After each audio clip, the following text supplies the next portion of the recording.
멈추지 않은 144시간의 예배, 1970년 에즈버리 부흥. 여러분 안녕하십니까?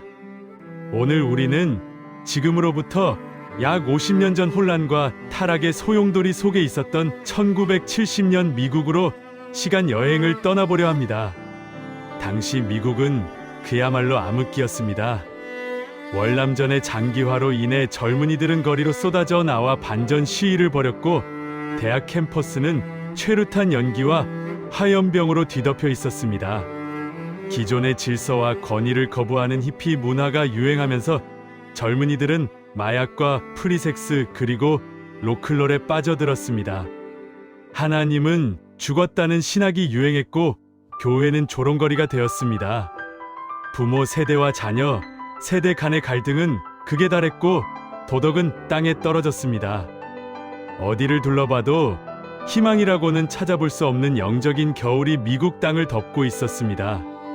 그런데 바로 그해 1970년 2월 그 차갑고 어두운 겨울의 한복판에서 아주 작고 평범한 시골 마을에 기적의 불씨가 떨어졌습니다. 그곳은 미국 켄터키주의 윌모어라는 인구 4,000명도 안 되는 작은 마을에 위치한 에즈버리 대학교였습니다. 이 학교는 감리교 계열의 작은 기독교 학교였습니다. 학생들은 매주 3번씩 의무적으로 채플 예배에 참석해야 했습니다. 하지만 당시 학생들에게 채플은 그저 지루한 의무 방어전일 뿐이었습니다. 출석 도장을 찍기 위해 억지로 자리에 앉아 꾸벅꾸벅 졸거나 딴 생각을 하는 것이 일상이었습니다. 1970년 2월 3일 화요일 아침이 밝았습니다. 밖에는 차가운 겨울비가 추적추적 내리고 있었습니다. 학생들은 외투깃을 세우고 총총걸음으로 강당인 휴즈 오디토리움으로 모여들었습니다. 약 1,500명의 학생들이 1층과 2층 좌석을 채웠습니다. 여느 때와 다름없는 평범하고 지루한 화요일 아침 채플 시간이었습니다. 그날 예배는 오전 10시에 시작해서 10시 50분에 끝날 예정이었습니다. 학생들은 시계를 보며 빨리 50분이 지나가기만을 기다리고 있었습니다. 수업을 가야 했고 점심을 먹어야 했기 때문입니다. 그날 설교자는 이 학교의 학장이었던 커스터 목사님이었습니다. 그런데 이상하게도 커스터 목사님은 그날따라 준비해온 원고를 읽고 싶지 않았습니다. 그는 강단에 서서 잠시 침묵하더니 학생들을 향해 입을 열었습니다.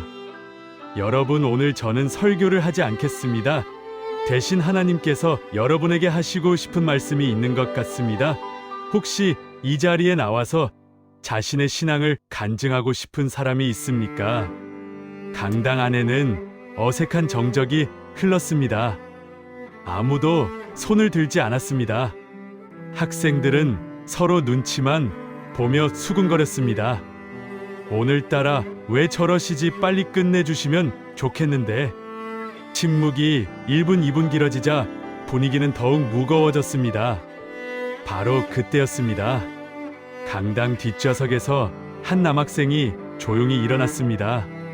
그는 평소에 학교에서 잘 나가는 모범생도 아니었고 신앙이 좋은 학생으로 알려지지도 않았던 평범한 학생이었습니다. 그가 쭈뼛거리며 강단 앞으로 걸어 나왔습니다. 학생들의 시선이 그에게 쏠렸습니다. 마이크 앞에 선 그는 떨리는 목소리로 입을 열었습니다. 저는 여러분이 아는 것처럼 착한 사람이 아닙니다. 저는 겉으로는 기독교인인 척했지만 속으로는 하나님을 떠나 있었습니다. 저는 위선자입니다. 하나님, 저 같은 죄인도 용서받을 수 있습니까? 그의 고백은 화려하지 않았습니다. 투박하고 짧았습니다. 하지만 그 순간 강당 안에 설명할 수 없는 기류가 흐르기 시작했습니다. 그것은 마치 꽉 막혀있던 댐에 작은 구멍이 뚫린 것과 같았습니다. 그 남학생이 눈물을 흘리며 내려가자마자 또 다른 여학생이 손을 들고 앞으로 나왔습니다. 그녀는 마이크를 잡자마자 오열했습니다. 저는 기숙사에서 룸메이트를 미워했습니다. 뒤에서 험담하고 질투했습니다. 저는 살인자입니다. 하나님, 저를 용서해 주세요. 그녀의 울음소리가 스피커를 통해 강당 전체에 울려 퍼지자 놀라운 일이 벌어졌습니다. 여기저기서 학생들이 벌떡 일어나기 시작했습니다. 저도 할 말이 있습니다. 저도 고백하겠습니다. 강단 앞으로 나오려는 학생들의 줄이 순식간에 길게 늘어섰습니다. 10시 50분이 되었습니다. 평소 같으면 수업 종이 울리자마자 모두 썰물처럼 빠져나갔을 시간이었습니다. 하지만 아무도 자리에서 일어나지 않았습니다. 교수님들도 학생들도 그 자리에 얼어붙은 듯 앉아 있었습니다. 수업 종소리는 들리지 않았습니다. 오직 강단에서 터져 나오는 죄의 고백과 흐느끼는 소리만이 강당을 채웠습니다. 어떤 학생은 자신이 마약을 했던 과거를 고백했고, 어떤 학생은 부모님을 저주했던 죄를 고백했습니다. 거짓말, 도둑질, 음란함, 시기, 질투 등 젊은이들의 가슴 속에 억눌려 있던 죄악들이 본물 터지듯 쏟아져 나왔습니다.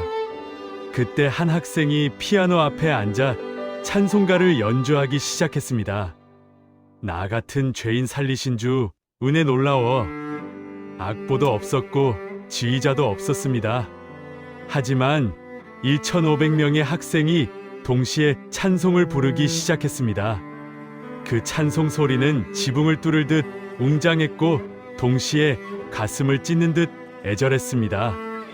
예배가 시작된 지 1시간이 지나고 2시간이 지났습니다. 점심시간이 되었지만 밥을 먹으러 가는 사람은 아무도 없었습니다.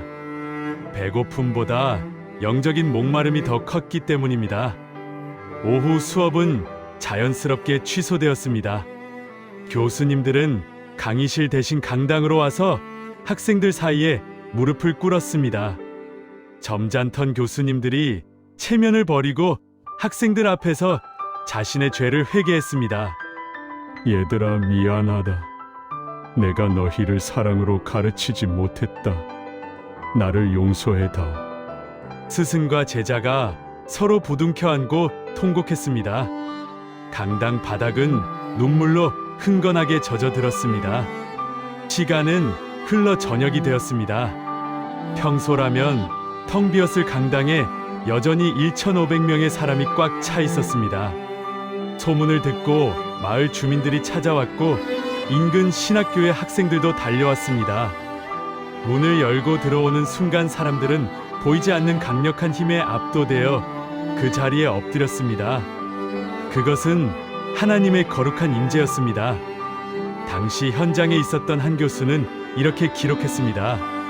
그것은 마치 짙은 안개처럼 강당 안에 하나님의 영광이 가득 차 있었다. 숨을 쉬기조차 힘들 정도로 거룩한 두려움이 우리를 덮쳤다. 우리는 감히 고개를 들 수 없었다. 하나님이 바로 내 옆에 계신다는 것이 너무나 생생하게 느껴졌다. 밤 10시가 되고 자정이 되었습니다. 기숙사 점호 시간도 잊은 채 그들은 밤새도록 찬양하고 기도했습니다. 피곤한 기색은 전혀 없었습니다. 오히려 시간이 지날수록 그들의 눈동자는 별처럼 빛났고 얼굴에는 세상이 줄 수 없는 평안과 기쁨이 넘쳐 흘렀습니다. 어떤 학생은 강단으로 뛰어가 자신이 훔쳤던 물건들을 내놓았습니다. 어떤 학생들은 서로 멱살을 잡고 싸우던 원수였지만 그 자리에서 서로를 끌어안고 화해했습니다. 주머니에 있던 담배와 마약을 꺼내 바닥에 버리고 짓밟았습니다. 죄의 사슬이 끊어지는 소리가 들리는 듯했습니다. 1970년 2월 4일 수요일 아침이 밝았지만 에즈버리 대학교의 휴즈 강당은 여전히 기도의 열기로 뜨거웠습니다. 학생들은 수업을 가는 대신 강당으로 달려왔습니다. 기숙사에서 잠을 자던 학생들도 꿈속에서 누군가 자신을 깨우는 것 같은 느낌을 받고 잠옷바람으로 강당으로 뛰어왔습니다. 배고픔도 잊었고 피곤함도 잊었습니다. 오직 하나님 얼굴을 구하는 갈망만이 그들을 사로잡았습니다. 그날 오후 학교 측은 중대한 결정을 내려야 했습니다. 수업을 계속 진행할 것인가 아니면 휴강할 것인가. 교수회의가 소집되었습니다. 보통의 대학이라면 당연히 수업 복귀를 명령했을 것입니다. 하지만 교수님들은 강당을 가득 메운 학생들의 눈물을 보고 결단을 내렸습니다. 수업보다 더 중요한 것이 지금 여기서 일어나고 있습니다. 하나님이 우리 학교를 방문하셨는데 우리가 어떻게 교과서를 펴겠습니까? 휴강합시다. 그렇게 학교의 모든 일정이 멈췄습니다. 도서관도 체육관도 식당도 텅 비었습니다. 모든 삶의 중심이 강당으로 옮겨졌습니다. 예배는 수문의 시간 멈추지 않았습니다. 사회자도 없었고 설교자도 없었습니다. 누군가 찬송을 시작하면 다 같이 따라 불렀고 누군가 강단에 올라와 회개하면 다 같이 울었습니다. 당시 학교 총장이었던 데니스 킬러 박사는 출장 중에 급히 학교로 돌아왔습니다. 그는 강당에 들어서는 순간을 훗날 이렇게 회고했습니다. 강당문을 여는 순간 마치 거대한 전기장에 들어가는 것 같았다. 내 머리카락이 쭈뼛서는 느낌이었다. 그것은 공포가 아니라 압도적인 하나님의 거룩함이었다. 시간은 흘러 목요일이 되고 금요일이 되었습니다. 소문은 꼬리에 꼬리를 물고 퍼져나갔습니다. 인근 켄터키주뿐만 아니라 인디애나, 오하이오, 테네시주에서도 사람들이 몰려들었습니다.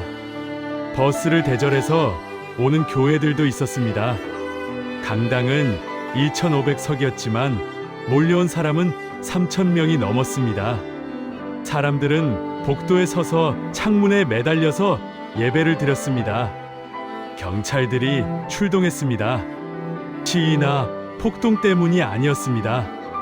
너무 많은 차가 몰려와서 작은 시골 마을인 윌모어의 교통이 완전히 마비되었기 때문입니다. 경찰들은 교통정리를 하면서 눈물을 훔쳤습니다. 차에서 내린 사람들이 교회로 뛰어가며 찬송을 부르는 모습이 너무나 경이로웠기 때문입니다. 그곳에는 치유의 역사도 일어났습니다. 오랜 기간 우울증을 앓던 학생이 그 자리에서 즉시 고침을 받았고 마약 중독으로 폐인이 되어가던 청년이 마약을 끊고 새 사람이 되었습니다.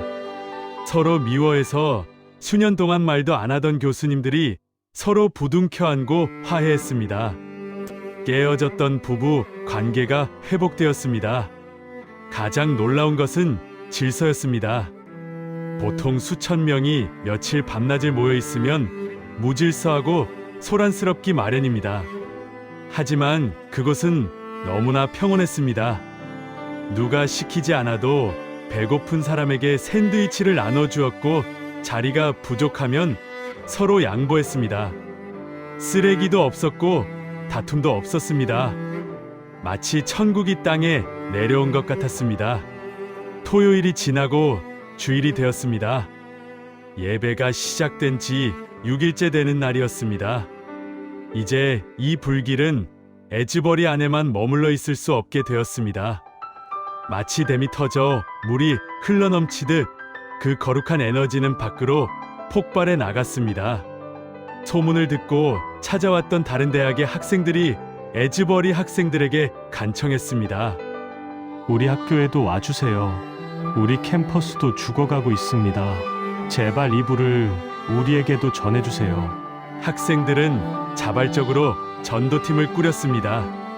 학교 버스를 타고 승용차를 나눠 타고 미국 전역으로 흩어졌습니다. 그들이 가져간 것은 화려한 프로그램이나 유명한 설교 원고가 아니었습니다. 그저 지난 며칠 동안 자신들이 경험한 그 뜨거운 회개와 하나님의 임재에 대한 생생한 간증뿐이었습니다. 그들은 평범한 대학생들이었지만 그들의 눈빛은 불타고 있었습니다. 그들이 도착하는 곳마다 놀라운 역사가 재현되었습니다. 한 팀이 인디애나주에 있는 앤더슨 대학교에 도착했습니다. 그곳 채플 시간에 에즈버리 학생 한 명이 강단에 섰습니다. 그는 화려한 언변으로 설교하지 않았습니다. 그저 떨리는 목소리로 이렇게 말했습니다. 여러분, 예수님이 에즈버리 강당에 걸어 들어오셨습니다. 그리고 지금 이 시간 이곳 앤더슨 대학교에도 와 계십니다. 그 한마디가 떨어지자마자 앤더슨 대학교 강당은 순식간에 울음바다가 되었습니다. 수업이 취소되고 그곳에서도 며칠간 예배가 이어졌습니다. 오하이오주의 명문 기독교 대학인 휘튼 칼리지에서도 똑같은 일이 일어났습니다. 에즈버리 학생들이 도착하자마자 지성인이라고 자부하던 휘튼의 교수들과 학생들이 무릎을 꿇었습니다. 이 부흥의 불길은 들불처럼 번져나갔습니다. 1970년 여름까지 무려 130개가 넘는 대학 캠퍼스로 확산되었습니다. 미국의 동부에서 서부까지 남부에서 북부까지 모든 대학이 기도의 도가니가 되었습니다. 심지어 기독교 학교가 아닌 세속적인 주립대학교에서도 학생들이 잔디밭에 모여 기도하기 시작했고 강의실에서 찬송 소리가 울려 퍼졌습니다. 이것은 당시 미국 사회에 엄청난 충격을 주었습니다. 1970년은 히피 문화와 반전 시위 그리고 마약이 젊은이들을 지배하던 시대였습니다. 어른들은 혀를 차며 말했습니다. 미국의 미래는 없다. 저 젊은 것들은 다 타락했다 말세다. 하지만 하나님은 바로 그 타락한 세대 한복판에서 가장 순결하고 강력한 부흥을 일으키신 것입니다. 타임지 같은 유명 언론들도 이 기이한 현상을 보도했습니다. 그들은 이것을 지저스 피플 운동 즉 예수 운동이라고 불렀습니다. 거리를 방황하던 장발의 히피들이 마약을 버리고 성경책을 들기 시작했습니다. 그들은 마약에 취해 몽롱한 눈을 하는 대신 성령에 취해 초롱초롱한 눈으로 예수를 이야기했습니다. 그들은 자신들이 좋아하던 락 음악에 복음을 실어 노래했습니다. 우리가 오늘날 교회에서 부르는 CCM, 즉 현대 기독교 음악이 바로 이때 탄생했습니다. 에즈버리에서 시작된 144시간의 예배는 단순히 한 학교의 행사가 아니었습니다. 그것은 병들어가는 미국을 살리기 위한 하나님의 긴급 처방이었습니다. 당시 베트남 전쟁으로 상처받고 분열되었던 미국 사회는 이 영적 각성을 통해 다시 하나가 될 수 있는 희망을 보았습니다. 이 부흥의 특징은 유명한 스타 목사가 없었다는 점입니다. 빌리 그레이엄 같은 위대한 전도자가 주도한 것이 아니었습니다. 이름 없는 대학생들, 평범한 시골 교수들, 농부들이 주인공이었습니다. 하나님은 깨어진 심령을 가진 사람이라면 누구나 부흥의 주역이 될 수 있다는 것을 보여주셨습니다. 예배가 시작된 지 정확히 144시간, 즉 꼬박 6일이 지난 2월 10일 화요일 아침, 학교 측은 다시 수업을 재개하기로 결정했습니다. 학생들은 아쉬워했지만 그들은 이제 알았습니다. 부흥은 건물 안에 갇혀 있는 것이 아니라는 사실을 말입니다.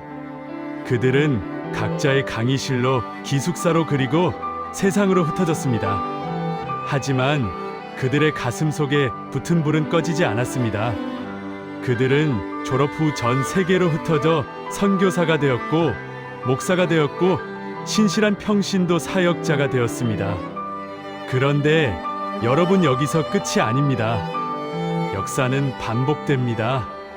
하나님은 목마른 자에게 다시 찾아오십니다. 1970년의 이 기적 같은 부흥이 정확히 53년 뒤인 2023년 2월 같은 장소인 에즈버리 대학교 휴즈 강당에서 또다시 재현되었다는 사실을 아십니까?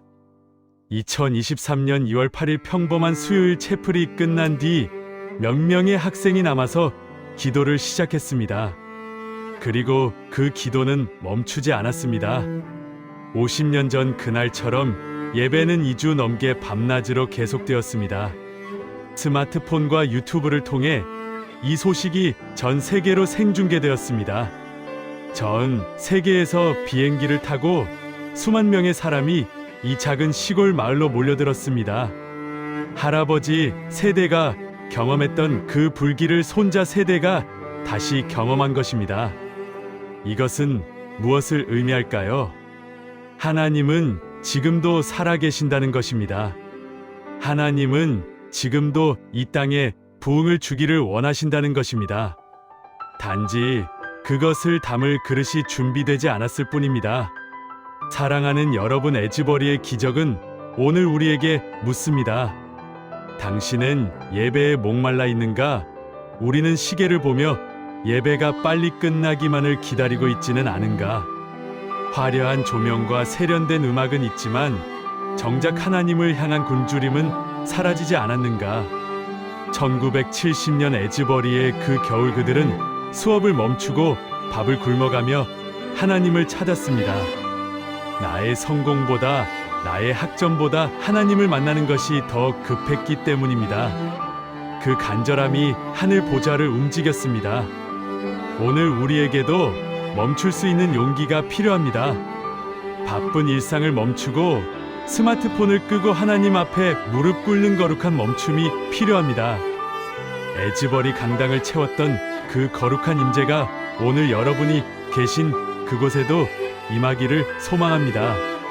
비록 1,500명이 모이는 강당은 아닐지라도 여러분의 좁은 골방이 달리는 자동차 안이 설거지하는 부엌이 제2의 에즈버리가 될 수 있습니다.